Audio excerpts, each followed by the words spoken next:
أعوذ بالله من الشيطان الرجيم بسم الله الرحمن الرحيم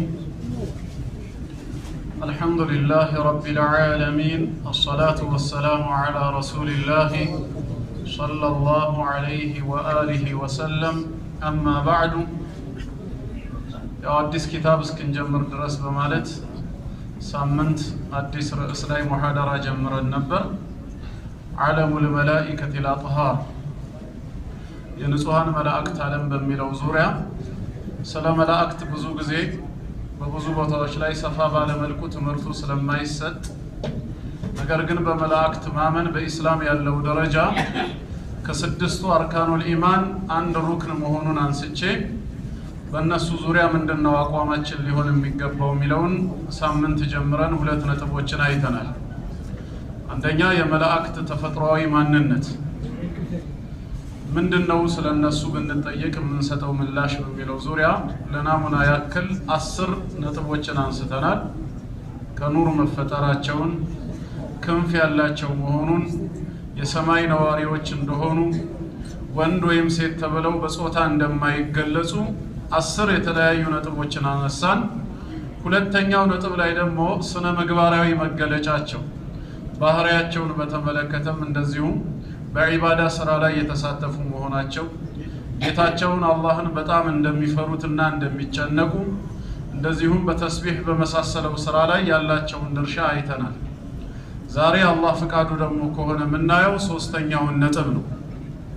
ደውሩል መላኢከቱ መዐል በሸር መላእክቶች ከኛ ከሰው ልጅ ጋር ያላቸው ግንኙነት በሰዎች ህይወት ውስጥ ያላቸው ሚና ምንድነው የሚለውን እናያለን ማለት ነው።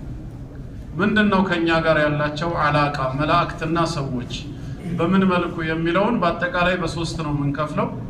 አንደኛ ከአጠቃላይ ከሰው ዘር አንፃር ሙስሊም ወይም ካፊር፣ ወንድ ወይም ሴት ተብሎ ሳይለይ፣ ህፃን አዋቂ ሳይባል በአጠቃላይ ከአደም ዝርያ ከሰዎች ጋር ያላቸውን ግንኙነት እናያለን። ሰዓቱ ከበቃን ሁለተኛ ደግሞ ደውሩል መላኢካ መዐል ሙእሚኒን ከሙስሊሞች ጋር ደግሞ ያላቸው ህብረት ምን ይመስላል፣ ከካፊሮች በተለየ መልኩ ከኛ ከሙእሚኖች ጋር ምንድነው ግንኙነታቸው። ሶስተኛ ደግሞ መዐል ኩፋር ከካህዲያንና ከወንጀለኞች ጋር ያላቸው አቋም ምንድነው የሚለውን በስፋት እናየዋለን ማለት ነው። ከኛ ጋር መላእክቶች ልዩ ግንኙነት አላቸው። ጌታ አላህ በሰዎች ህይወት ውስጥ በልዩ ልዩ ስራ መድቧቸዋል። ከዛ ውስጥ አጠቃላይ ከአደም ዘር ጋር በሚገናኝ መልኩ እስቲ በምን ሁኔታዎች እንገናኛለን የሚለውን 1-5-6ቱን እናያለን። ካፈጣጠራችን ጀምሮ ነውና ከኛ ጋር ግንኙነት ያላቸው አንደኛ ሩህን መንፋት፣ ይሄ የነሱ ስራ ነው። ሁላችንም እንደምናውቀው በህይወት ለመኖር የሚያስችለን ከአንድ ስፍራ ወደ ሌላ ስፍራ እንድንንቀሳቀስ የሚያደርገን በሰውነታችን ውስጥ ሩህ ተብሎ የሚጠራ ንጥረ ነገር መኖሩ ነው። በአማርኛ ጥሬ ቃል ፍቺው ያው መንፈስ ተብሎ ይጠራል። ግን ሐቂቃው ምንድነው ይሄ ሩህ የሚለውን ነገር ከፈጠረው አላህ በስተቀር ማንም አያውቀው። ይህንን ቅዱስ ቁርአን በሱረቱል ኢስራ 85ኛው አየት ላይ أعوذ بالله من الشيطان الرجيم ويسألونك عن الروح سل روح من النت يطيقوها قل الروح من أمر ربي أنتم ستملس اللاتشو روح كجيتاي ነገር ነው ማለትም እሱ በእውቀቱ ከሌሎቹ የተለየበት እሱ ብቻ የሚያውቀው ነው ብለህ መልስላቸው። እናንተም ብትሆኑ وما أوتيتم من العلم إلا قليلا ከውቀትም ጥቂትን እንጂ ሌላ አልተሰጣችሁም ብለህ ንገራቸው ይላል። ስለዚህ ምን አምር ረቢ የሚለው ምንን ያሳየናል? አላህ በሩህ ጉዳይ ትክክለኛ ማንነቷን ሐቂቃዋን በማወቅ ከሌሎቹ የተለየበት ለማንም ያላሳወቀው ጉዳይ ነው ስላለ እኛም ዝርዝሩን አንናገርም። መኖሩንና መፈጠሩን ግን አምነን ተቀብለናል። ሰው በህይወት እንዲኖር እንዲንቀሳቀስ የሚያስችለው ይሄ ሩህ ነው። በእናታችን ማህፀን ላይም ጽንስ እያለን ሩህ የተነፋ ጊዜ ነው ያው ፍጥረት የምንሆነው። ይሄንን ኃላፊነት ወስዶ ከጌታ አላህ ተቀብሎ በዛ ጽንስ ላይ የሚነፋ መልአክ መኖሩን እናምናለን። አልመለኩል ሙወከሉ ቢርረሂም በማህፀን ጉዳይ ላይ ኃላፊነት የተሰጠው ለዚህ ሁለት ሐዲሶች አሉ። አንደኛው የታወቀው አብዱላህ ኢብኑ መስዑድ ረዲየላሁ ዐንሁ ያስተላለፈው ሐዲስ ነው። ሲናገር ምን ይላል? ሐደተና ረሱሉላህ ሰለላሁ ዐለይሂ ወሰለም ወሁወ ሳዲቁል መስዱቅ። በእምነታቸውና ንግግራቸው እውነተኛ ከጌታ አላህ ዘንድም ታማኝ የሆኑት እውነተኛው ነቢይ እንዲህ ብለው ነገሩን አለ። ኢነ አሐደኩም ዩጅመዑ ኸልቁሁ ፊ በጥኒ ኡሚሂ 40 የውመን ኑጥፋ። ከእናንተ አንዳንቹ በእናቱ ማህፀን ውስጥ ያ ኑጥፋ ወይም የፍትወት ጠብታ በሚፈጠርበት ሰዓት ጽንሱ ለ40 ቀናት ያክል የፍትወት ጠብታ ሆኖ ይቆያል። ያ የወንዱ ስፐርም ሴል የሴቷን እንቁላል ሰብሮ ከገባ በኋላ ጽንስ በሚፈጠርበት ጊዜ ለመጀመሪያዎቹ 40 ቀናት ምን ሆኖ ይቆያል? ኑጥፋ የፍትወት ጠብታ ይሆናል። ثم يكون علقة مثل ذلك የዛኑ አምሳያ ከዛም ወደ ረጋ ደምነት ወደ አለቃ ይቀየራል ይላል። ብለድ ክሎት ነው የሚሆነው ማለት ነው። ከዛም የረጋ ደም ደግሞ በሶስተኛው ስቴፕ ምን ይሆናል? ثم يكون في ذلك مضغة የሚላመጥ የሆነ ቁራጭ ስጋ ይሆናል። እነዚህ ሶስቱ ምንድናቸው? ላይፍ ሳይክል ናቸው። እኛ በምንፈጠርበት ጊዜ የምናሳልፈው የህይወት ዑደት ነው። ይሄ ሱረቱል ሙእሚኑን 23ኛው ሱራ ላይ በግልጽ ተቀምጧል። ثم خلقنا النطفة علقة فخلقنا العلقة مضغة فخلقنا المضغة عظاما فكسونا العظام لحما በማለት ቁርአኑ ተጨማሪ ማብራሪያ ይሰጣል። የፍትወት ጠብታውን የረጋ ደም አድርገን ፈጠርን። የረጋውን ደም የሚላመጥ ቁራጭ ስጋ አድርገን ፈጠርነው። ቁራጩን ስጋ አጥንት አድርገን ፈጠርነው።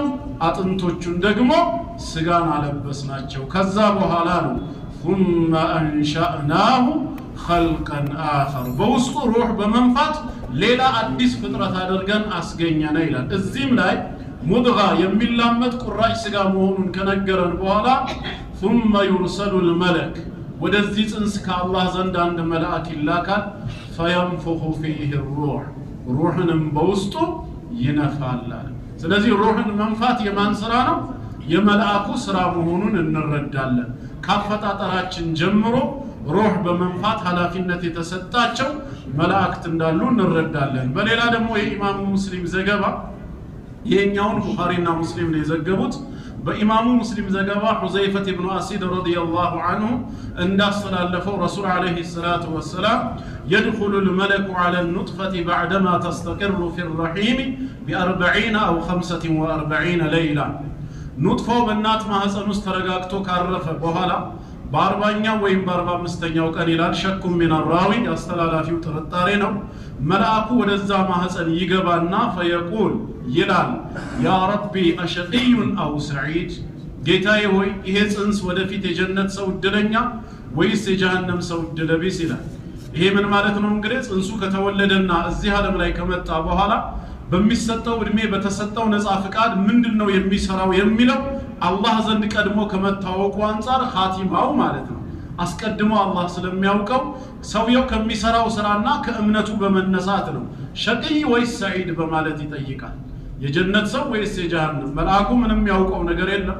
ይሄን የሚያውቀው ጌታ አላህ ነውና አላህ በነገረው መሰረት ፈዩክተባኒ ሰዒድ ወይም ሸቂይ የሚለው ከሁለት አንዳቸው ይጻፋሉ።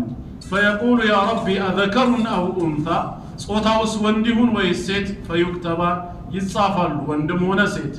ወዩክተቡ عمله ስራው በጠቅላላ ይጻፋል። ወአثሩ እሱ ትቶት የሚሄደው ፋናው በጠቅላላ። ወአጀሉ ምድራዊ ቆይታውም ይጻፋል። ወሪዝቁሁ ሲሳዩም ثم تطوى الصحف ከዛ መጽሐፉ ይጠቀለላል። فلا يزاد فيها ولا ينقص በሷ ላይ ምንም አዲስ የሚጨመር የሚቀነስም የለም ይላል ማለት ነው። እና ሩህን የሚነፋ መልአክ መኖሩን በዚህ መረዳት ይቻላል ማለት ነው። ሁለተኛ እስከ ሩህ መነፋት በኋላ ምንድነው ከኛ ጋር ያላቸው ግንኙነት ሲባል እኛን መጠበቅና መንከባከብ። ይሄም ሌላው የመላእክት ከሰዎች ጋር ያላቸው አላቃ ግንኙነት ነው። እንደ ሐቂቃው ራሳቸውን መላእክትን ጨምሮ በአጠቃላይ ፍጥረተ ዓለሙን ሰውንም ጭምር የሚጠብቀው ጌታ አላህ ነው። ከጌታ አላህ ውጪ ጠባቂ የለም። ይሄንን እምነታችንን በብዙ የቁርአን አንቀጾች እርግጠኛ መሆን ይቻላል። ሱረቱ ዩሱፍ ቁጥር 64 ላይ የያዕቁብ አለይሂ ሰላም ልጆች ዩሱፍ በንግስናው ላይ ባለበት ሰዓት ከአባታችሁ በኩል የሆነውን ወንድማችሁን አምጡልኝ ባላቸው ጊዜ ቢንያሚንን ማለት ነው ሄደው አባታቸውን ሲጠይቁ ምን ብሎ ነበር የመለሰላቸው? ቃለ ሀል አመኑኩም ዐለይህ ታዲያ አሁንም ድጋሚ በቢንያም ጉዳይ ላይ እናንተን ልመናችሁ እንዴ? ኢላ ከማ አሚንቱኩም ዐላ አኺህ ሚን ቀብል ከዚህ በፊት በታላቅ ወንድሙ በዩሱፍ ላይ እንዳመንኳችሁ ቢጤ ቢሆን እንጂ የዛኔም አደራን አልተወጣችሁም ተኩላ በላው ብላችሁኝ እሱን ለአደጋ ጥላችሁታል። አሁንስ ይሄንን ልመን እንዴ? ለማንኛውም ፈላሁ ኸይሩ ሐፊዛ አላህ ከሁሉ የተሻለ ጠባቂ ነው። እናንተ ሳትሆኑ የምትጠብቁት አላህ ነው የሚጠብቀው። ወሁወ አርሐሙ ራሒሚን የአዛኞች ሁሉ አዛኝ ነው በማለት ምላሽን ሰጥቷቸዋል። ከዚህኛ ምን ትምህርት እንወስዳለን?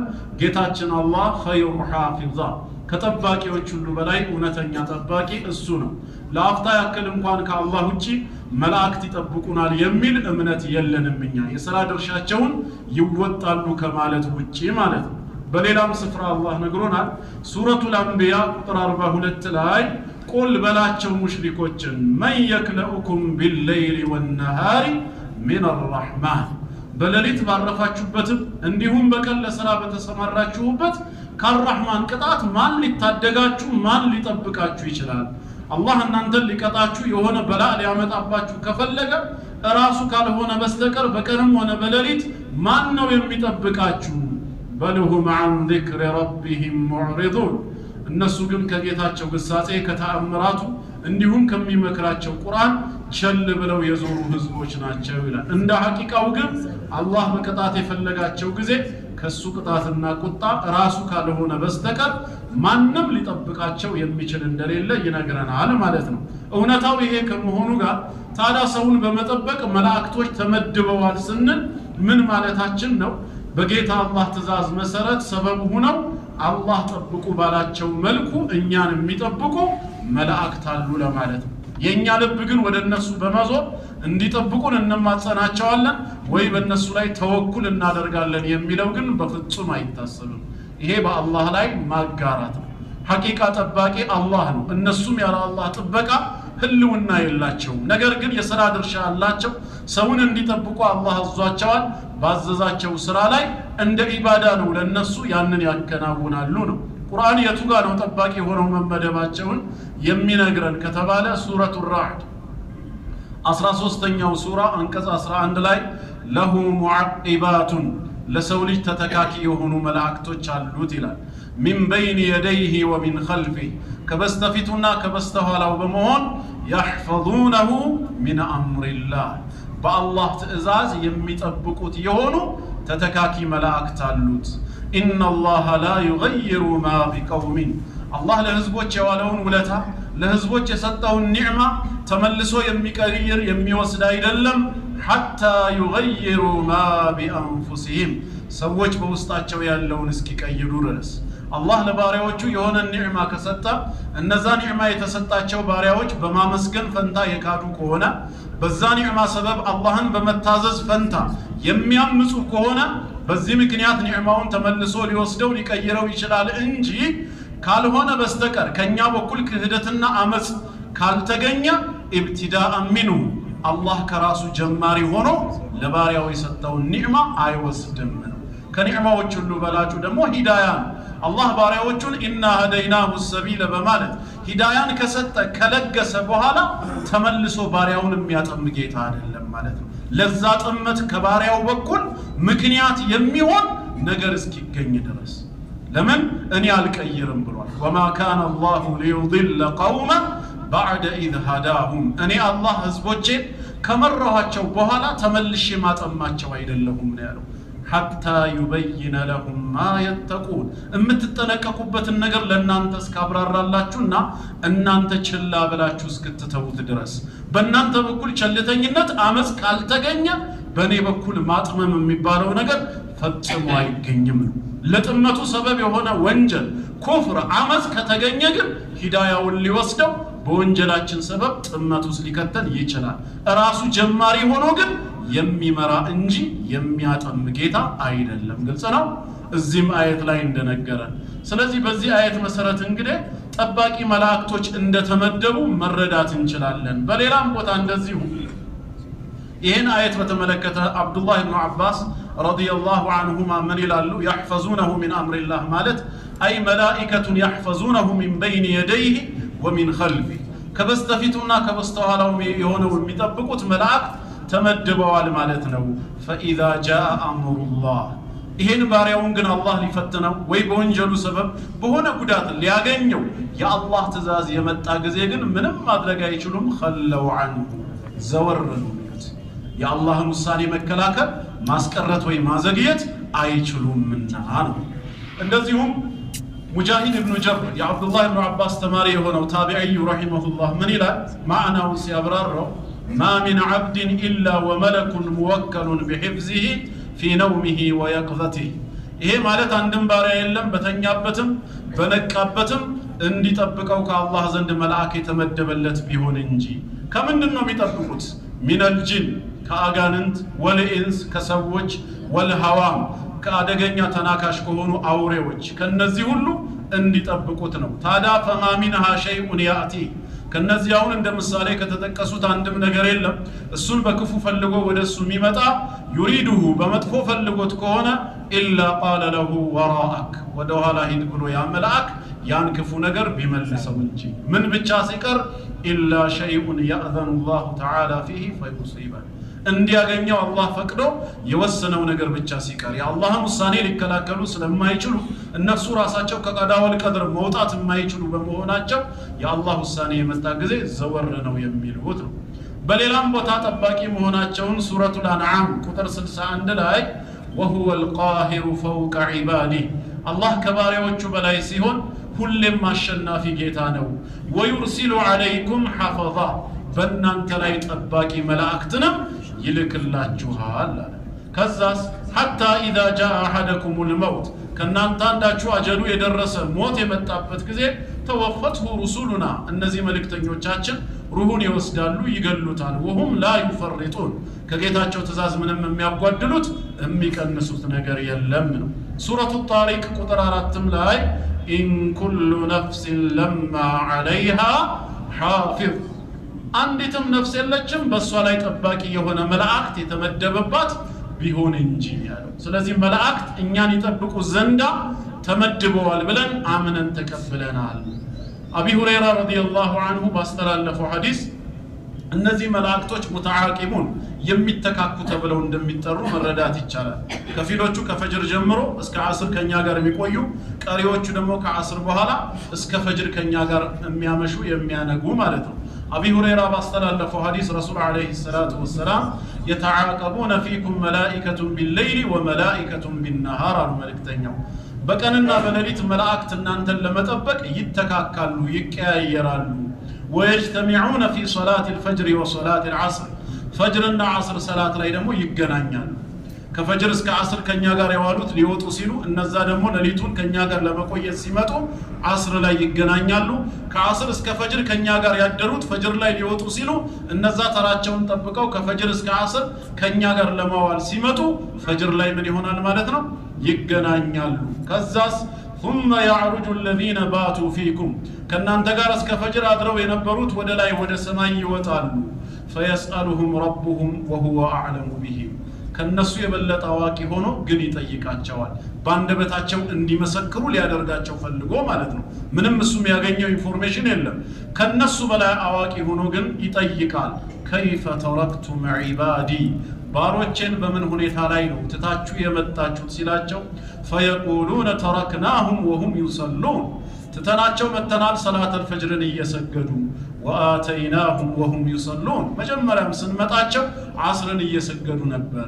በሁለቱም ሁኔታ ሰላት ላይ ሆነን ያገኘናቸው ብለው እንዲመሰክሩ አላህ ያደርጋቸዋል። ኢኒ አዕለሙ ማ ላ ተዕለሙን ብሎ አደምን በፈጠረ ጊዜ የነገራቸውን ሚስጥር በውስጣቸው መልካሞች መኖራቸውንም እንዲመሰክሩ ያደርጋቸዋል። አላህ ከነሱ ያደርጋል። رواه البخاري ومسلم ሐዲሱን ቡኻሪና ሙስሊም የዘገቡት ነው። ስለዚህ ሁለተኛ ሰውን እንዲጠብቁ ኃላፊነት የተጣለባቸው መኖሩን እናምናለን። ሶስተኛው አሁንም ከኛ ጋር መላእክት ሌላስ ምን ግንኙነት አላቸው ሲባል ስራዎቻችን የሚዘግቡ ደግሞ ሌላ የመላእክት ግሩፕ አለ። እያንዳንዱ ከኛ የሚገኘው የነፃ ምርጫ የነፃ ፈቃድ ውጤት የሆነው ንግግርም ሆነ ተግባር እንዲሁም ንያ ኸይርም ሆነ ሸር ያንን እንዲጽፉ እንዲዘግቡ የተመደቡ መላእክቶች አሉ። የቱጋ ነው ቁርአን ይሄን የሚናገረው? ሱረቱል ኢንፊጣር ከቁጥር 10 እስከ 13 ከላ ነገሩ እናንተ እንደምትሉት አይደለም፣ ተከልከሉ፣ ታቀቡ። በል ቱከዚቡነ ቢዲን ይልቁኑ እናንተ በፍርዱ ቀን በዕለተ ትንሣኤ በየውሙል ቂያማ የምታስተባብሉ የምትዋሹ ሆናችሁ ነው። ወኢነ ዐለይኩም ለሓፊዚን እናንተ ላይ ተጠባባቂ የሆኑ መላእክቶች ተመድበውባችኋል። ኪራመን ካቲቢን የተከበሩ የሆኑ ጸሐፊዎች ናቸው። ያዕለሙነ ማ ተፍዓሉን የምትሰሩትንም ያውቃል። እንዲህ አይነት መላእክቶች እኛ ላይ መመደባቸው ስራዎቻችንን የሚዘግቡ የተከበሩ ጸሐፊዎች መሆናቸው አላህ በሰጣቸው ዕውቀት መሰረት የምንሰራውንም ጭምር የሚያውቁ መሆኑን ገልጾልናል ማለት ነው። በሌላም ቦታ ሱረቱ ቃፍ 50ኛው ሱራ አንቀጽ 16 እስከ 18 ወለቀድ ኸለቅነ ልኢንሳን በእርግጥም ሰውን ፈጥሬዋለሁ ይላል ጌታ አላህ። ወነዕለሙ ማ ትወስዊሱ ብሂ ነፍሱ ነፍስያው የምታጫውተውን በሐሳብ የምትኮተኩተውን ሁሉ እኔ የማውቅ ሲሆን በእርግጥም ፈጥሬዋለሁ። ወነሕኑ አቅረቡ ኢለይ እኔ ወደሱ እጅግ በጣም ቅርብ ነኝ። ሚን ሐብሊል ወሪድ ከደም ጋኑ ከጅማቱ የበለጠ ለሱ ከሚቀርበው በላይ እኔ ለባሪያዬ ቅርብ ነኝ። ኢዝ የተለቃ በሚቀባበሉ ጊዜ አለ አልሙተለቂያ ሁለቱ ተቀባባይ የሆኑ መላእክቶች አኒል የሚን ወአን الشمال ቀዒድ ከቀኝ በኩልና ከግራ በኩል ተቀማጭ ሆነው የሰውየውን ስራና ንግግር ለመመዝገብ የሚቀባበሉ ተቀባባዮች በሚቀባበሉ ጊዜ እንኳን ቅርብ ነኝ አያለው ሰማለው። ሰውየው ማ የልፊዙ ሚን ቀውሊን ከንግግር አንድም ካንደበቱ አይወጣም ኢላ ለደይ እነዚህ መላእክቶች በእኛ ላይ ተመድበው በቀኝና በግራ ሆነው ስራችንን የሚቆጣጠሩ የሚጽፉ የሚዘግቡ እንዳሉ መረዳት ይቻላል። እዚህ ጋር ስህተት ላይ እንዳንወድቅ ረቂብና አቲድ የመላእክት ስም አይደለም። በቀኝ በኩል ያለው ረቂብ ነው፣ በግራ በኩል ያለው አቲድ ነው የሚለው ስህተት ነው። እዚህ ጋር የተገለጸው እንደ ስም ሆኖ ሳይሆን የመጣው ወስፍ ሆኖ ነው የመጣው፣ ባህሪ ሆኖ ነው የመጣው።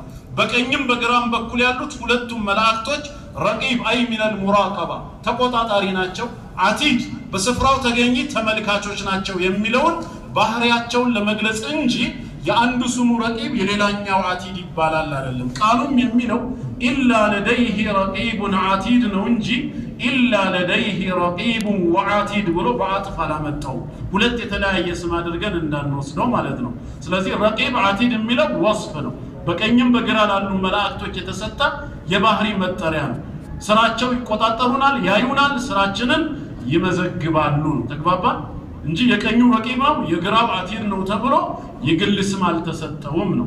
እንዲህ አይነት መላእክቶች መመደባቸውን እናምናለን። ተጨማሪ ሱረቱ ዩኑስ ቁጥር 21 ላይ ወኢዛ አዘቅና الناس ረሕመተን ጌታ አላህ እኔ ለባሪያዎች እዝነቴን ዝናብም ይሁን ወይ ሌላ ኒዕማ ሀብትን ባቀመስኳቸው ጊዜ ሚን ባዕድ ضራአ መሰትሁም እነዚህን ባሮቼን ያገኛቸው ከሆነ ችግር በኋላ ያን ችግር አንስቼላቸው በኒዕማ ስተካላቸው ሳቀምሳቸው ኢዛ ለሁም መክሩን ፊ አያቲና እነሱ ግን በኔ ተአምራቶች በኔ ምልክቶች ተንኮልና ሴራን ያሴራሉ፣ ያሾፋሉ፣ አያመሰግኑም፣ ይክዳሉ። ወሊላሁ አስራዑ መክራ የእናንተን ሴራ በሴራው በማክሸፍ ቅጣትን በማምጣት እኔ አላህ ፈጣን መሆኔን ንገሯቸው።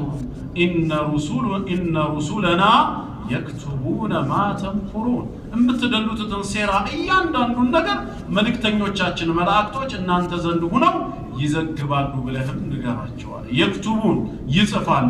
ስለዚህ ይህንን እናምናለን።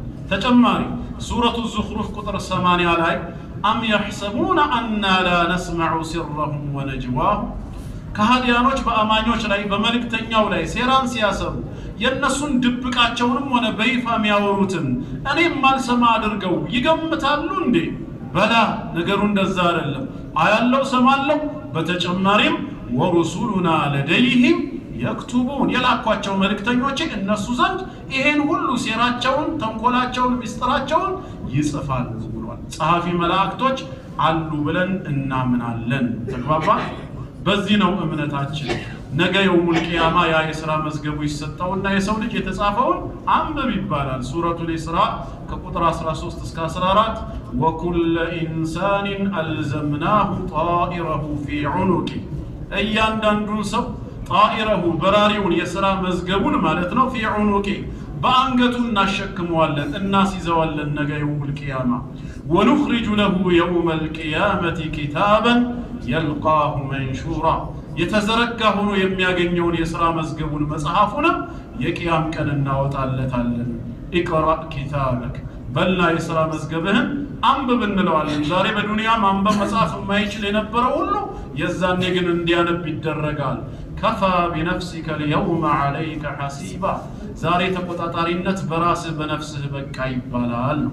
ስለዚህ ከዚህ በመነሳት ስራዎቻችንን የሚዘግቡ መላእክቶች መኖራቸውን አምነን እንቀበላለን ነው። ግልጽ ነው። ከዚህ እምነታችን ጋር ጥያቄ ሊነሳ ይችላል። የነሱ መመዝገብና መጽሐፍ ለምን አስፈለገ? ምክንያቱም ጌታ አላህ ሁሉን አዋቂ ነው። ዓለማት ከመፈጠሩ በፊት ቂያማ እስከሚቆም ድረስ አጠቃላይ በዚህ ዓለም ላይ የሚሆነውን ሁሉ አውቆ ጨርሶታል። በሱ ዕውቀት ውስጥ መጨመር ወይ መቀነስ የሚባል የመቀያየር ባህሪ የለም። ተግባብተናል። መርሳት ወይ መዘንጋት የሚባልም የጉድለት ባህሪ አይከተለውም። ሁሉን ነገር አውቆ የጨረሰ ጌታ ከሆነ መላእክቶች የእኛን ስራ እንዲዘግቡ እንዲጽፉ ማድረጉ ምንድነው ሂክማው የሚል ጥያቄ ሊነሳ ይችላል። ዑለማኡል ኢስላም የኢስላም ሊቃውንቶች የተለያየ ምላሽን ሰጥተዋል። ከዛ ከሂክማው ካስፈላጊነቱ አንፃር የተወሰኑትን ብናይ ምን ይላሉ? አንደኛው ሂክማ ኢቃመቱል ሁጃ ፍጹም ፍትሃዊነቱን አላህ ለመግለጽ ባሪያዎቹን ከመቅጣቱ በፊት የሚቀጣበትን ምክንያት በማስረጃ ለማስደገፍ ነው አንደኛው ምክንያት። ምክንያቱም ሰው የራሱን የሥራ መዝገብ ካላየ ባልሰራሁት ወንጀል ለምን እንቀጣለሁ በማለት በመካድ የሚያመልጥ ይመስለዋል። የዛኔ ይህንን ደግሞ እንደሚናገሩም እንደሚሉም እንደሚሞክሩ ቁርአን ነግሮናል። የቂያም ቀን አላህ ፊት ሲቀርቡ ወላሂ ማ ኩና ሙሽሪኪን ይላሉ። ጌታችን ሆይ ኧረ በፍጹም እኛ ሙሽሪክ አልነበርንም ይላሉ። ኑህ አለይሂ ሰላም የታለ መልእክቱ የተሰጠህ ሲባል ለህዝቦች ያድርሻለሁ ሲል አላህ እያወቀ ነው። ህዝቦቹን ይጠራና ኑህ ያደረሰላቸውን መልእክት ከምን አደረሳችሁ ሲላቸው የሚድኑ መስላቸው ፈየቁሉን ማ ጃአና ሚን በሺሪን ወላ ነዚር አረ ምንም አብሳሪም ሆነ አስጠንቃቂ አልመጣልንም አይንን ግንባር ያርገው ብለው ይክዳሉ። ቅጣት ነው የሚጠብቀው። ስለዚህ አንደኛ አላህ ፍጹም ፍትሃዊ ጌታ መሆኑን ባሮቹን እንደማይበድል ማስረጃን ለማቆም ፈልጎ እንደሆነ ያሳያል።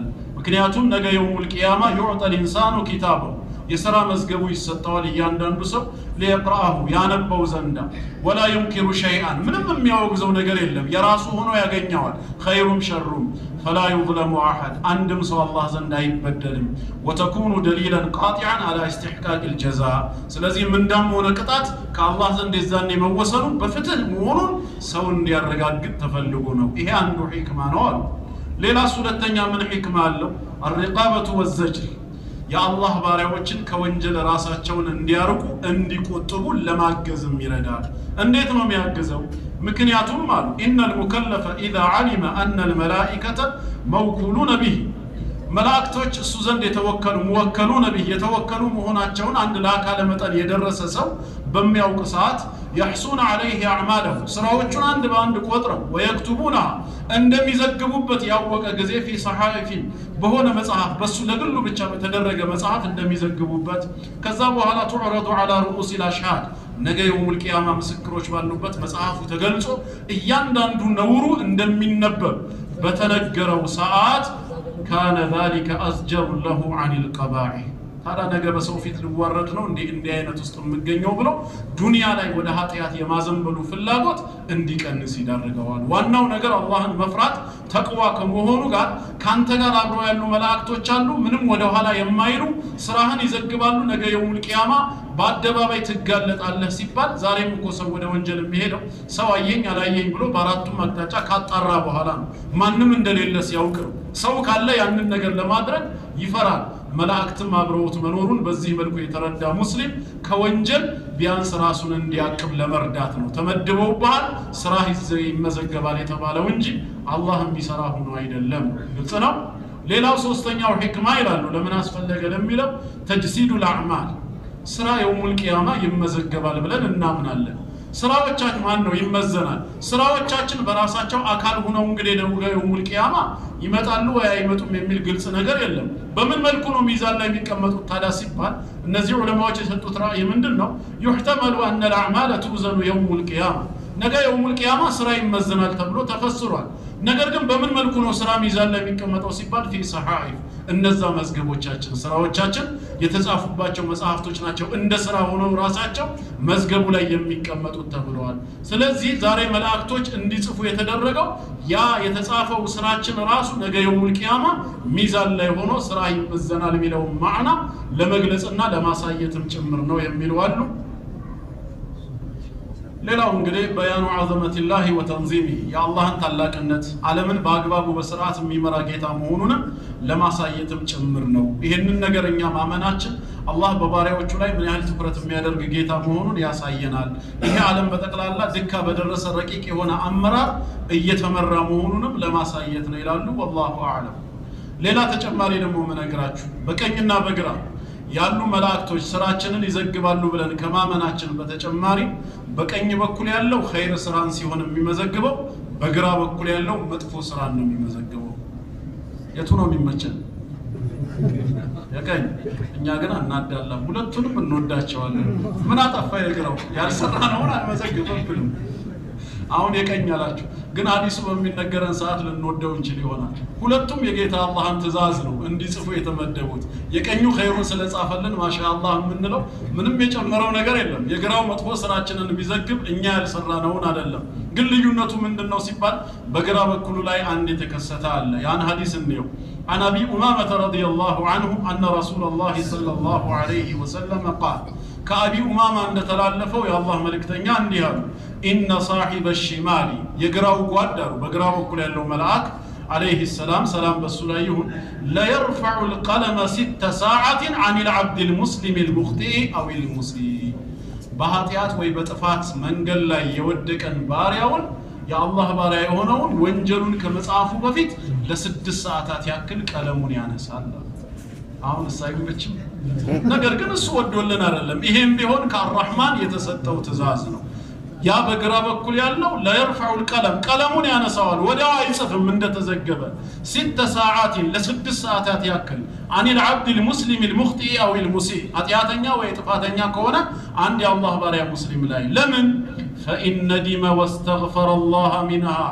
በዚህ 6 ሰዓት ውስጥ ያኛውን ወንጀሉን ቶሎ አስታውሶ ተጸጽቶ ጌታ አላህን ይቅርታ ከጠየቀ አልቃሃ አይጽፈውም ይጥለዋል ወኢላ ካልሆነና ሰዓቱ ከተጠናቀቀስ ኩቲበት ዋሂደተን አንድ ተብሎ ይጻፋል ይሄ የጌታችን የአላህ እዝነት ነው ለካ ከ6 ሰዓት በኋላ ኢስቲግፋር ብናደርግም አይማርም ማለት ነው እንደ የሚል ጥያቄ ቢነሳ ላ ከ6 ዓመትም በኋላ ቢሆን ሰውየው ከልቡ ተጸጽቶ ከ6 ዓመት በፊት ለሰራው ወንጀል ወደ አላህ ከተመለሰ አላህ ማህሪ ነው ከኛ የሚፈልገው እውነተኛ ተውባ መሆኑ ነው ይሄ 6 ሰዓት ግን እዚህ ጋር ያስፈልገው ምንድነው ሐታ አንተ ላይ ራሱ አይጻፍብህም ከመጻፉም በፊት በ6 ሰዓታት ውስጥ ቶሎ ብለህ ወደ ጌታ መመለስ እንዳለብህም ለመግለጽ ያክል ነው ልክ ለወንጀል እንደምንቻኮለው ለተውበትም ቶሎ መቻኮል አለብን አላህ ይወፍቀን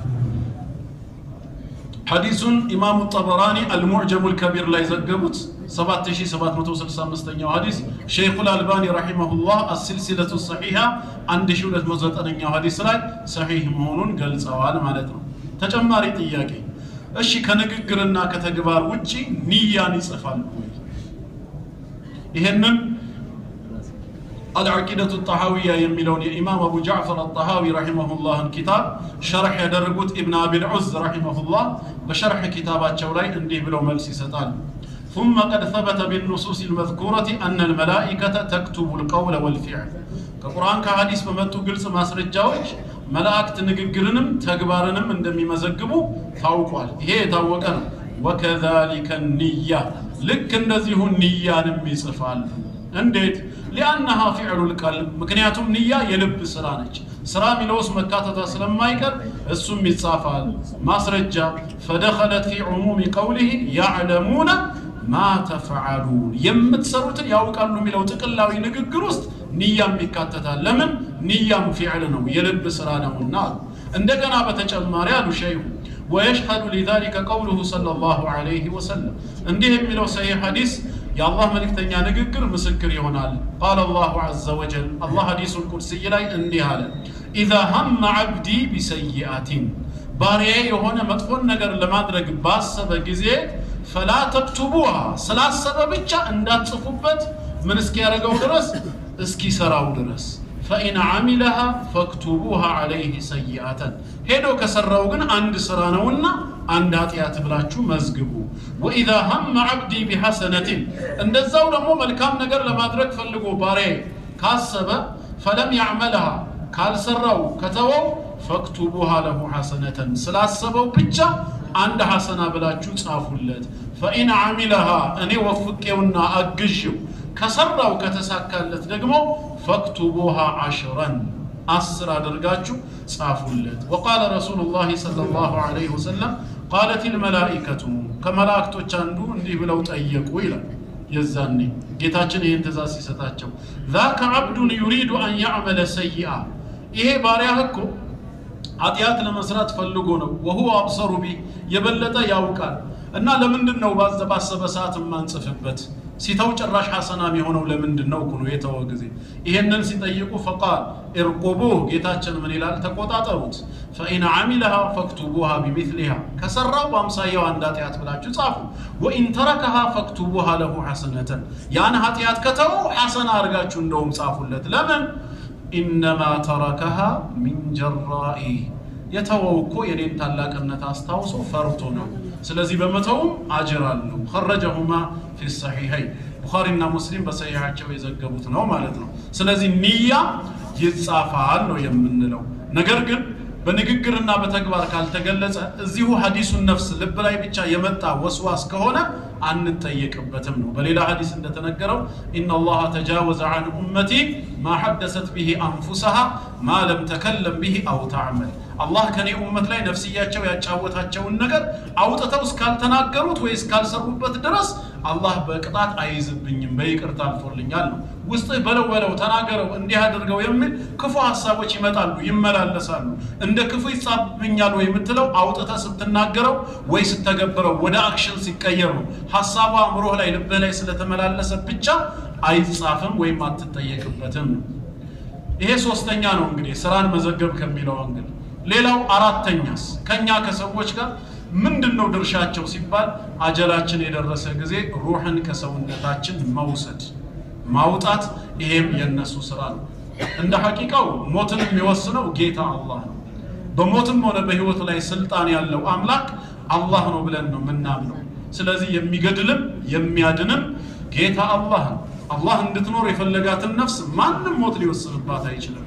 እያንዳንዲቷ ነፍስ ወደዚህ ዓለም የመጣችው በጌታ አላህ ፕሮግራምና እቅድ እንደሆነው ሁላ ይሄን ዓለምም ኮንትራትሽን ጨርሰሻል ውጪ የምትባለው ጌታ አላህ ሲወስን ብቻ አላህ መኖሯን የፈለገው ሌላ ወሰናላፊ ወይም ሽፍታ ወይ መሳሪያ የታጠቀ ወይንም ደግሞ ሌላ ኃይለኛ አካል እድሜዋን ባጭር ሊያስቀረው ሊቆርጠው አይችልም ይሄ እምነታችን ነው ቁርአን በሱረቱ አሊ ኢምራን ምዕራፍ 3 ቁጥር 145 ላይ በግልጽ وما كان لنفس أن تموت إلا بإذن الله ማንኛይቷም ነፍስ ነው ያለው የሙስሊም ብቻ ሳይሆን የካፊርም ቢሆን በአላህ ፍርድና ውሳኔ ካልሆነ በቀር ልትሞት አይገባትም እሱ ሲወስን ብቻ ነው ኪታበን ሙአጀላ መቼ መሞት አለባት የሚለው ደግሞ ቀድሞ የተጻፈ ቀነ ቀጠሮም የተበጀለት ነው ብሏል በሌላም አየት نحن قدرنا بينكم الموت በእናንተ መሐከል ሞትን የወሰንኩት እኔ ነኝ ሞትን መወሰን ከቻልኩኝ ደግሞ وما نحن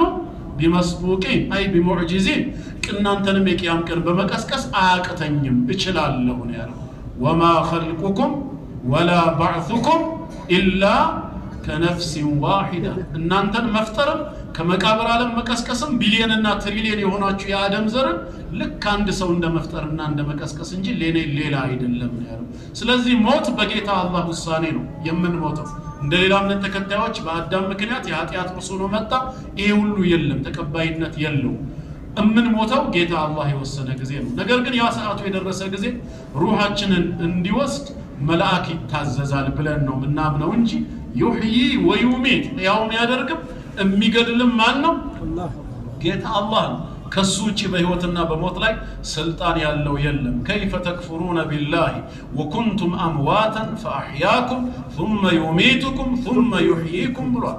መጀመሪያችሁ ሙታን የነበራችሁ ከዛ እኔ ሕያው አድርጌ ወደዚህ ዓለም ያመጣዋችሁ ተመልሼ ደግሞ ወደ መቃብር ዓለም በመግደል የምወስዳችሁ በመጨረሻም ለፍርድ ለትንሣኤ ቀን ሕያው የማደርጋችሁ ሲሆን እንዴት በእኔ ላይ ትክዳላችሁ ብሎ ነው አላህ የሚጠይቀው።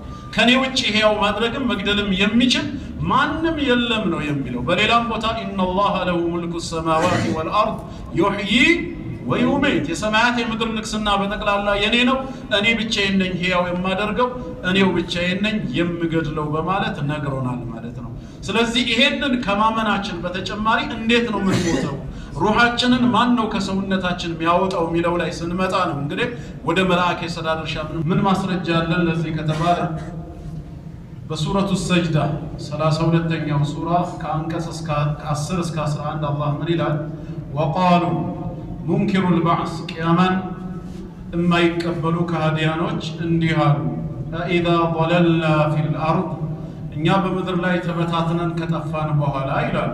ከፊሉ በመቃብር ዓለም ከፊሉን ወንዝ ወስዶት ሌላውን አውሬ በልቶት አጥንቶቹና ስጋው በስብሰው አፈር ከሆኑ ከጠፋን በኋላ አኢና ለፊ ኸልቅን ጀዲድ እውን እኛ በአዲስ ፍጥረት ውስጥ ሆነን ዳግም የምንቀሰቀስ ነን እንዴ በማለት ካዱ። በል ሁም ቢሊቃኢ ረቢሂም ካፊሩን በእውነቱ እነሱ ጌታቸውን በመገናኘት ከሞት በኋላ በመቀስቀስ ከሃዲያን የሆኑ ናቸው።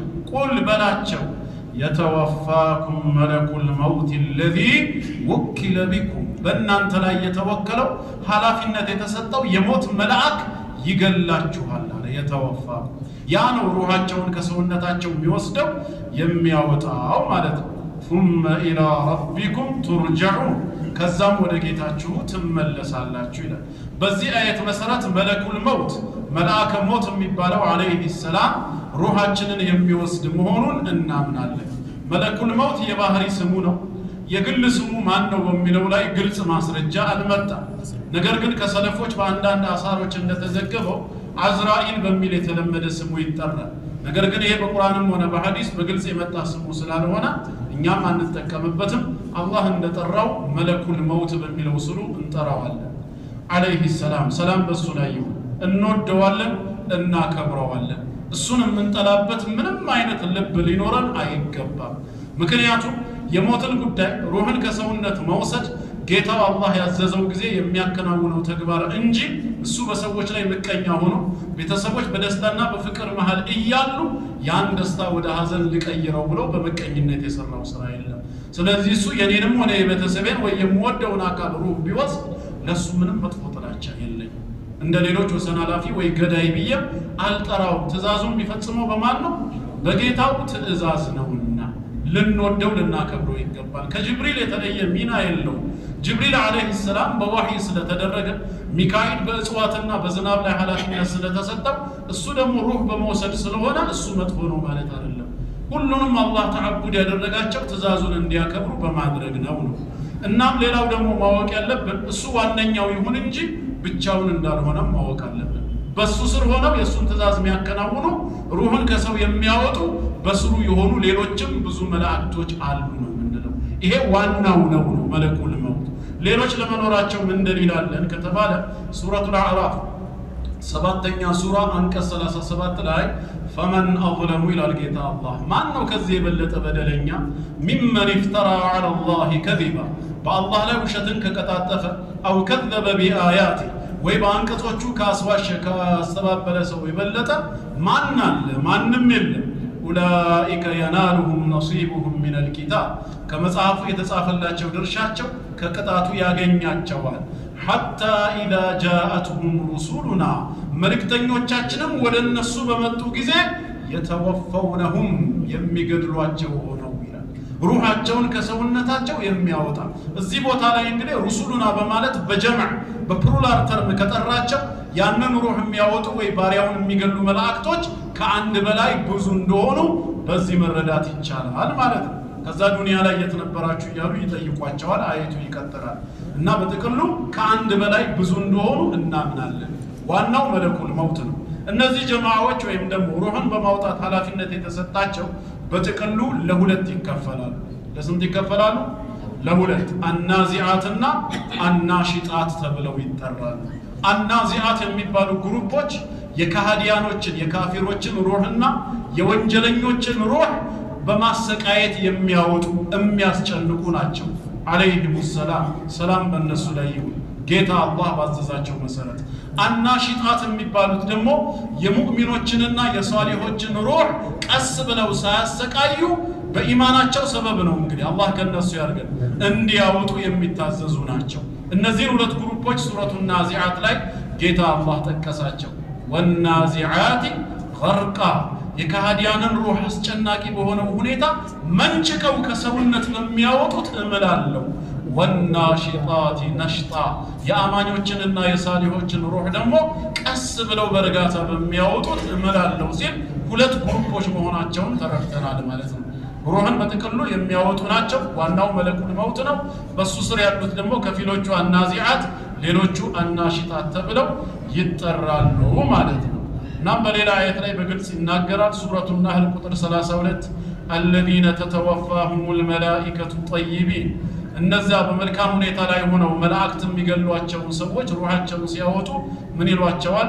يقولون سلام عليكم اللهم اجعلنا منهم يا الله سلام በእናንተ ላይ ይሁን ادخلوا الجنة بما كنتم تعملون ተሰሩ በነበረው ስራ ምክንያት ጀነትን ግቡ ይሏቸዋል። ካህዲያኖችን ደግሞ ولو ترى إذ يتوفى الذين كفروا الملائكة እነዛን የካዱ ሰዎች መላእክት ሩሃቸውን ሲያወጧቸው እንዴት እንደሚያስጨንቋቸው ብታይ ኖሮ አለ يضربون وجوههم وأدبارهم ፊቶቻቸውንና ጀርቦቻቸውን የሚመቷቸው ሆነው እንዴት እንደሚያስጨንቋቸው ብታይ ኖሮ በጣም አስፈሪ ነገር ባየህ ነበር። وذوقوا عذاب الحريق አቃጣይ የሆነን ቅጣትንም ቅመሱ ሲሏቸው ይላል። ስለዚህ እነዚህ ሁለት ግሩፖች እንዳሉ መረዳት እንችላለን ማለት ነው። ሌላው አምስተኛ እስከ ሩህ መውጣት በኋላ ከሰው ልጅ ጋር ምን ግንኙነት አላቸው መላእክት ሲባል የቀብር ጥያቄና መልስ። ቀብር ላይም እንገናኛለን። እዛ ደግሞ የተመደቡ አሉ ማለት ነው። ሩሃችን ከወጣ ከታጠብን ከተሰገደብን በኋላ ሰው ወደ ቀብር ሸኝቶን እኛን ቀብሮ ሲመለስ ከመላእክት ጋር ሌላው ስራ ይጀምራል ማለት ነው። ያው የሰው ልጅ ከሞተ በኋላ እስከ ቂያም ቀን ድረስ የሚቆይበት ዓለም ዓለሙል በርዘኽ የግርዱ ዓለም ተብሎ ይጠራል። ቁርአን እንዳስተማረን ሱረቱል ሙእሚኑን ላይ ሐታ ኢዛ ጃአ አሐደሁሙል መውት ከእናንተ አንዳችሁ ሞት በመጣበት ጊዜ ቃለ ረቢ ርጅዑን ጌታዬ ሆይ ወደ ምድር ዓለም መልሱኝ ይላል። ለዓሊ አዕመሉ ሳሊሐን እንደው አንድ የተውኩት ፊማ ተረክቱ የተውኩትን መልካም ስራ ሰርቼ አሳምሬ እንድመጣ ከላ እችን ንግግር እንኳ አትናገር ተቆጠር ኢነሃ ከሊመቱን ሁወ ቃኢሉሃ ተናጋሪዋ የሆነች የእርሱ ንግግር ናት ዋጋ የሌላት ወሚን ወራኢህም በርዘኹን ከበስተፊታቸው ግርዶ ተደርጓል። ወደ ዱንያም አይመለሱም፣ ቀጥታ ወደ ቂያማ አይወጡም ያ ቀን እስኪደርስ ድረስ ኢላ የውም ዩብዓቱን ሰዎች እስከሚቀሰቀሱ። ታዲያ ምን ይደረጋል በዛ ቀብር ውስጥ ሲባል እኛ እንደ አህለ ሱና ወልጀማዓ አዛበል ቀብር ወነዒማ ጸጋም ቅጣትን መኖሩን እናምናለን። ቀብር ላይ መጠየቅ የሚባል ነገር አለ። ይህን በተመለከተ ብዙ ሐዲሶች አሉ። ከዛ ውስጥ አንዱ አነስ ብን ማሊክ ረዲየላሁ ዐንሁ ያስተላለፈው أنه حدثهم أن رسول الله صلى الله عليه وسلم قال يا الله ملكتنيا انديه مالتاچون نگرن إن العبد إذا وضع في قبري عند الله بارع بمقابر ላይ በተቀበረ በተኖረ ጊዜ وتولى عنه أصحابه ቀባሪ ቤተሰቦቹና ባልደረቦቹ ጀርባ ሰጥተው ወደ ሀጃቸው ሲመለሱ وإنه لا يسمع قرع نعالهم የኮቴዎቻቸውን ድምጽ ያዳምጣል። بمعنى روح ወደ ሰውየው ይመለሳል ማለት ነው። ያ የሞተው ሰው ኮቴዎቻቸውን ድምጽ ይሰማል። አታሁ መለካ ሁለት መላእክቶች ይመጣሉ አለይሂም ሰላም ሰላም በሁለቱም ላይ ይሁን። እምንወዳቸው የምናከብራቸው ሁለት መላእክቶች ወደሱ ይመጣሉ። ፈዩቅዒዳኒ ጌታ አላህ እንዳዘዛቸው ያስቀምጡታል። ከይፍያውን አላህ ይወቀው የገይብ ዓለም ነውና። ፈየቁላን ይሉታል ማ ኩንተ ተቁሉ ፊ ሃዛ الرجل ስለዚህ ሰው ስለ ነብይ መሐመድ ሰለላሁ ዐለይሂ ወሰለም ዱንያ ላይ እያለ ምን ምትል ነበር ብለው ይጠይቁታል። فأما المؤمن يا يتكبروا يموتوا أمان كنبرة فيقول هلا أشهد أنه عبد الله ورسوله يا الله بارينا ملك تنيهم دنبرة مسكر الليلة فيقال له يزاني يلتال ملاقتوچو انظر إلى مقعدك من النار تملكت كأسات يبنون مكة مجاهد يلتال كذام يا يوالي أسات مكة مجاهد من قالت قد أبدلك الله به مقعدا من الجنة በዚህ በእምነት ምክንያት ከጀነት የሆነውን መቀመጫ አላህ ቀይረልህ። እምቢ ብለህ ክደህ ቢሆን ኖሮ አሁን ያየኸው የእሳት መቀመጫ ያንተ ዕጣ ፈንታ ነበር። ፈየራሁማ ጀሚዓን ሁለቱንም ያያቸዋል፣ የጀነቱን የጀሃነም መቀመጫ የሆነው። ቃለ ቀታደቱ ታቢዒዩ ቀታደተ ረሒመሁላህ ምን አለ ታዲያ ወዙኪረ ለና ለእኛም ተነገረን ተወሳለን አነሁ ዩፍሰሑ ለሁ ፊ ቀብሪ አይኑ ማየት በሚችለው ልክ ቀብሩ ራሱ እንዲሰፋለት ይደረጋል።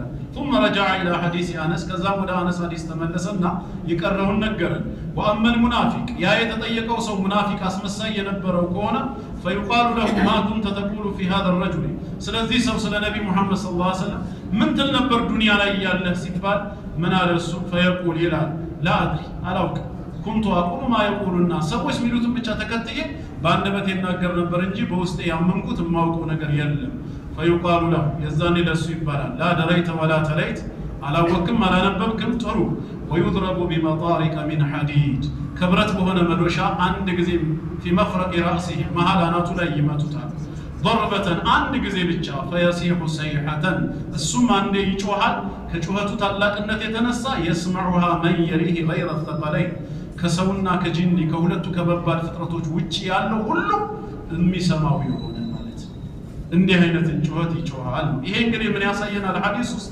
ጥያቄ አለ፣ የምንሰጠው መልስ አለ። ዛሬ ዱንያ ላይ እየኖሩ ነው። ቅጣት ውስጥ ቀብር ውስጥ ቅጣት አለ፣ ኒዕማም አለ ማለት ነው። ሌሎቹንም ሐዲሶች እናያቸው ካለን ያው ሰዓት ስለሌለ ነው፣ ሰፊ ናቸው አሉ ማለት ነው በዚህ መልኩ። ስለዚህ ቀብር ላይ እንገናኛለን። ስድስተኛና መጨረሻ ምንድነው የሚያገናኘን ከተባለ የቂያም ቀን ደግሞ ሊመሰክሩ ይመጣሉ። በሙስሊሙም ሆነ በካፊር ዱንያ ላይ የነበረው ይህንን በተመለከተ ቁርአን ምን ይላል? ሱረቱ ቃፍ ቁጥር 21 ላይ ወጃአት ኩሉ ነፍስ እያንዳንዲቷ ነፍስ መጣች ወደ ጌታዋ ማዓሃ ከእሷ ጋር ምን ያለባት ሲሆን ሳኢቁን ወሸሂድ ጎታችና ምስክር ያለባት። ምንድነው ጎታችና ምስክር? አልሐፊዝ ኢብኑ ከሲር ረሂመሁላህ ሲናገር አንደኛው መላኢካ ወደ አርዱል ማህሸር ወደ መሰብሰቢያ ምድር የሚጎትተው ነው። ሌላው ደግሞ የሽሃዱ ዐለይሂ ቢዐመሊ ዱንያ ላይ የሰራውን የሚመሰክርበት ነው፣ ኸይርም ይሁን ሸር ማለት ነው። እና እነዚህ ስድስቱ ምንድናቸው? ቢያንስ በጥቅሉ ከኛ ከሰዎች ጋር መላእክት ያላቸው ግንኙነት ምንድነው የሚለውን እንደ አቂዳ እንድናየው ነው። አላህ ፈቅዶ እድሜ ከሰጠን ሳምንት ደግሞ ከተገናኘን ኢንሻአላህ ከሙእሚኖች ጋርስ ደግሞ በተለየ መልኩ ምንድነው ግንኙነታቸው? መውደድና መጥላት የሚባለው ነገር በመላእክት ውስጥ አለ። ሐቂቃ ይወዱናል፣ ያከብሩናል እኛን። እንደዚሁ ደግሞ ለኛ ሱነት ዱዓ ያደርጋሉ። ጌታችንንስ እንዲምረን ምህረት ይጠይቁልናል፣ ያግዙናል በምንሰራው ኸይር ስራ። ምንድነው ከኛ ከሙስሊሞች ጋር ያላቸው ግንኙነት? በተቃራኒው ደግሞ ከካህዲያን ጋር መውቂፋቸው ምን አቋም አላቸው የሚለውን ኢንሻአላህ ሳምንት እንመለከተዋለን። እዚህ ላይ ያልገባውን ያው ሰው መጠየቅ ይችላል። የእንስሳት ሞት በምን መልኩ ነው የተገለጸው ይላል። እንስሳቶችም ከቀዳወል ቀጥር ሊወጡ አይችሉም፣ በአላህ ውሳኔ ነው የሚሞቱት። ነገር ግን ሩህ አላቸው። ያ ሩህ ይወጣል ወይስ አይወጣም የሚለውን ወላሁ አዕለም አላውቅም። ቀደረን ዱዓ ይመልሰዋል የተባለው ከለውሃል መሕፉዝ እንዴት ነው ይላል። ይህንን ያሉት ረሱል ሰለላሁ ዐለይሂ ወሰለም ናቸው። ላ የሩዱ ልቀዳ ኢለ ዱዓ ብለዋል። በዱዓ ጉዳይ ላይ አደራ አትሳነፉ። ቀደርን እንኳ ቢሆን የአላህን ውሳኔ ዱዓ ካልሆነ በስተቀር ማንም ሊመልሰው አይችልም አሉ። ምን ማለት ነው ሲባል ዱዓ ራሱ የሚፈጥረውን ተጽዕኖ ታእሲሩን ነው የሚያሳየው። ሰዎች በሰሩት ወንጀል ምክንያት በላእ ሊወርድ ይችላል። እዚህ ደግሞ እኛ የምናደርገው ዱዓ ወደ ጌታ አላህ ይወጣል። ወደ ላይ ሲወጣ ፈየተለቃሁ ዱዓ ያ የሚወርደውን በላእ ዱዓ ያገኘዋል። ፈያዕተሊጃኒ ኢላ የውሚል ቂያማ እስከ ቂያም ቀን ድረስ ይታገላሉ አሉ። ዑለማው አቂዳ ሲያብራሩት ምን አሉ ታዲያ? የሰውየው ዱዓ በጣም የበረታና ጠንካራ ከሆነ በበላኡ ላይ ያሸንፍና በላኡን እዛው ያስቀረዋል፣ አትሞስፌር ላይ ማለት ነው። ነገር ግን ዱዓው አነስተኛና ደካማ ሆኖ በተሰራ ወንጀል ግን የመጣው በላ ኃይለኛ ከሆነ እዚህ ጋር ደግሞ የዱዓ ጥቅሙ ምንድነው? ያዳክመዋል ያን በላ በተወሰነ መልኩ ማለት ነው። ልክ የተላከውን ሚሳኤል ፍንጣሬው ምን ሆነ ይባላል ሲከራከሩት? የተወሰነ ጉዳት አደረሰ ይባላል። ነገር ግን ያ ዱዓችን ምን ያደርገዋል ማለት ነው? በላውን የተወሰነ ያዳክመውና ቀሪው መሬት ላይ ይወርዳል። ቢሰበብ ዱዓ ይሄን ያህል ተጽዕኖ መፍጠር ይችላል። ምናልባት አጠያየቁ ከቀዳወል ቀድር ሊወጣ ይችላል ወይ ከሆነ ከቀዳወል ቀድር ዱዓ ሊወጣ አይችልም። ዱዓ ቀደርን ይመልሳል ማለት ራሱ ዱዓው የቀደር አንደኛው ክፍል ነው ማለት እንጂ ከቀደር የወጣ ነው ማለት አይደለም። ይሄ ማለት ምንድነው ትርጉሙ? አንድን መጥፎ ክስተት ቀደር የሆነውን በጥሩ የሌላ ቀደር ክስተት መከላከል ይቻላል። ሰውየው ወንጀል ላይ ወደቀ፣ ተውበት ካደረገ በወንጀሉ ሰበብ ይመጣበት የነበረውን ቅጣት በተውበቱ ሰበብ ምን ማድረግ ይችላል? ማስመለስ ይችላል። ተራበ፣ ተጠማ፣ ድርቅ አካባቢያችን ላይ ተከሰተ። وهذا من القدر ቀደር ነው፣ ልናመልጥ አንችልም። ነገር ግን አርፋችሁ ተቀመጡ አልተባልንም። ምግብ ወዳለበት ቦታ ተሰደን ሄደን ፈልገን ብንበላና ብንጠጣ ረሃብና ውሃ ጥሙን ደግሞ ብናስወግድ ይሄም ቀደር ነው። የረሃብን ቀደር በጥጋብ ቀደር ምን ማድረግ ይቻላል ማለት ነው? መቀየር ይችላል። ረሱል አለይሂ ሰላቱ ወሰላም ተዳወው ዒባደላህ فإن الله لم يدع داء إلا أنزل له ደዋ ብለዋል። መድኃኒትን ተጠቀሙ የአላህ ባሪያዎች፣ አላህ አንድንም በሽታ መድኃኒትን ሳያወርድለት አልተወውም አሉ። በሽታው ሰፍሮብን ከሆነ ቀደር ነው። ነገር ግን በፋርማሲም በክሊኒክም በሆስፒታል ወይንም በባህላዊ ሄደን መድኃኒት ፈልገን ብንድን መዳናችንም ምንድነው?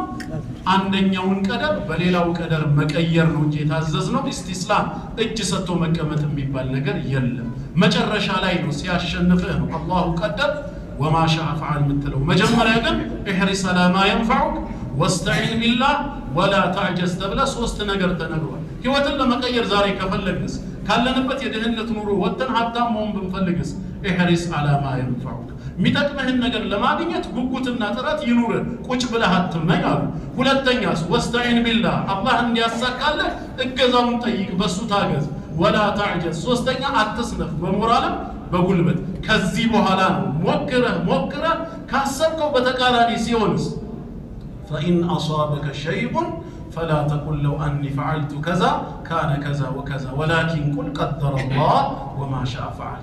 የሆነ ነገር ቢያገኝህ የተንቀሳቀስክለትን ነገር ወደ ኋላ የሚመልስ ነገር ቢከሰት የዛኔ ነው እንዲህ ሰርቼው ቢሆን ኖሮ እንዲህ ይሆን ነበር ብላ አታማር። አላህ ወስኗል፣ የፈቀደውን ሰርቷል በል ነው። ስለዚህ ዛሬም እኛ ዱዓ አድርጉ ሲባል አላህ እንደ በኔ ህይወት ላይ በሽታውንም ወይ ድህነቱን ከቀደረው ዱዓ ማድረግ ምን ያደርገዋል? የአላህን ቀደር እስካልመለሰ ይላል።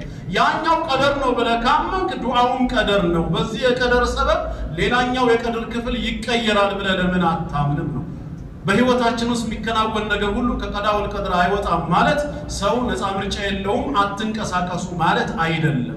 ዓለም ሁሉ በአላህ ዕውቀት በሱ ጥበብ በሱ መሺአ የሚመራ መሆኑን እንድናምን እንጂ እኛ በተሰጠን ነፃ ፍቃድ ትላንት የተከሰተውን መጥፎ ነገር ዛሬ ወደ ጥሩ እንዲቀየር ሰበብ መሆን እንችላለን። ለምንድን ነው ታዲያ የምንሰግደው? ለምንድን ነው የምንጾመው?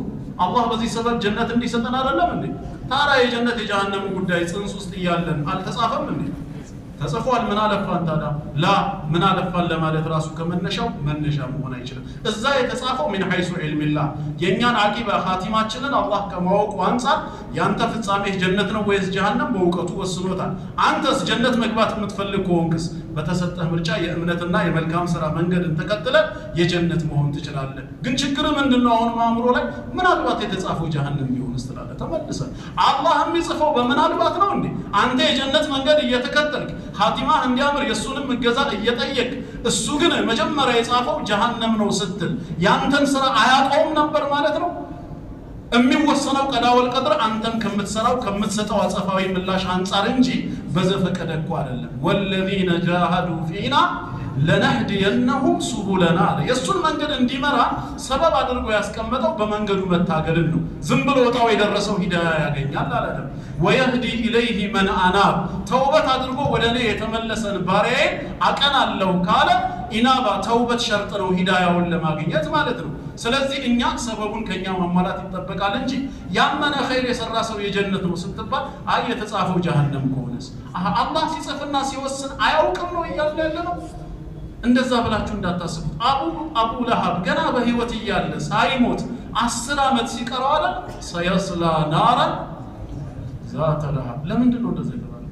የመንቀልቀል ባለቤት የሆነችን እሳት ይገባል። እሱ ብቻ ሳይሆን ወምራአቱሁ ሚስቱም ለምን አይ ካፊር ስለነበረ ቢያምንስ ተውበት አድርጎ ቢመለስስ? እሺ ገና በህይወት እያለ ከ10 ዓመት በኋላ ነው የሞተው። ይሄ አይት ከወረደ በኋላ ለምንድን ነው የተነገረው ሲባል ጌታችን አላህ ሁሉን አዋቂ ነው። በቀሩት 10 ዓመትም ለመስለም ፍላጎት የሌለው ከሃዲ ሆኖ እንደሚኖር በዚህ ክህደቱ ኻቲማውም እንደሚበላሽ የሚያውቀው ጌታ ገና በህይወት እያለ የእሰት መሆኑ ተነገረው።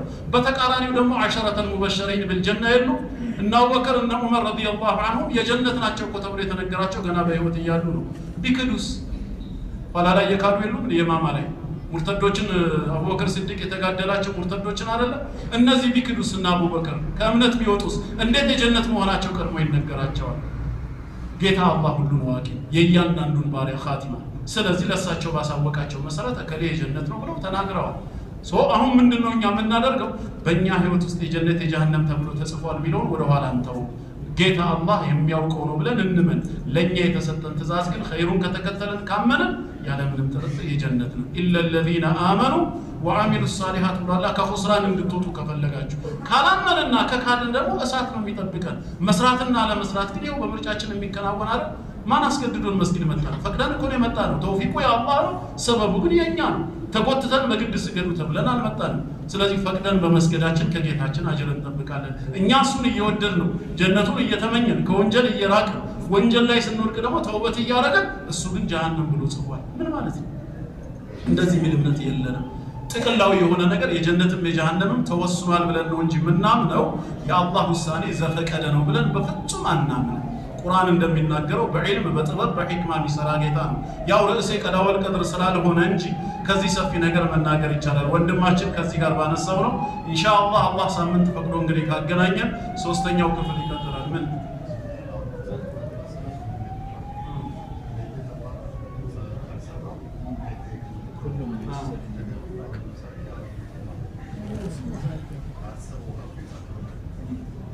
ግን እዚህ ሐዲሱ ላይ የሚለው ከነየተ አይደለም። ወንጀል ለመስራት ከነየተማ እንደሰራው ነው የሚጻፈው። ኢነመል አዕማሉ ቢንኒያ ይላል። በውስጡ ካሰበው ግን አይጻፍም ነው። አይዛ በይተ የአላህ ቤት ውስጥ ያልከው ወመን ዩሪድ ቢኢልሓድ የሚለው ከሆነ ኢራዳ እዚህ ጋር የተፈለገው ንያውን እንጂ ሐሳቡ አይደለም፣ ሐዲሱን ነፍስ አይደለም። አየቱ ላይ የተፈለገው ገና ስታስበው ወንጀል ይጻፍብሃል የሚል ደረጃ የለም። ለምን ሐዲሱ ላይ ኢነላህ ተጃወዘ ዐን ኡመቲ ማ ሐደሰት ቢሂ አንፉሰሃ ማ ለም ተከለም አው ተዕመል ቢሂ ብሏል። አውጥተህ ካልተናገርከው ወይንም ካልሰራህበት። እሺ ወመን ዩሪድ የሚለው ሲባል እዚህ ጋር ንያው ለምሳሌ ወመን አራደ አልአኺረተ ወሰዓ ለሃ ሰዕየሃ ሲል ወመን አራደ ኢራዳው ንያን ነው እንጂ የሚገልጸው ዝም ብሎ ምኞት የሚለውን ለመግለጽ አይደለም። ወላሁ አዕለም።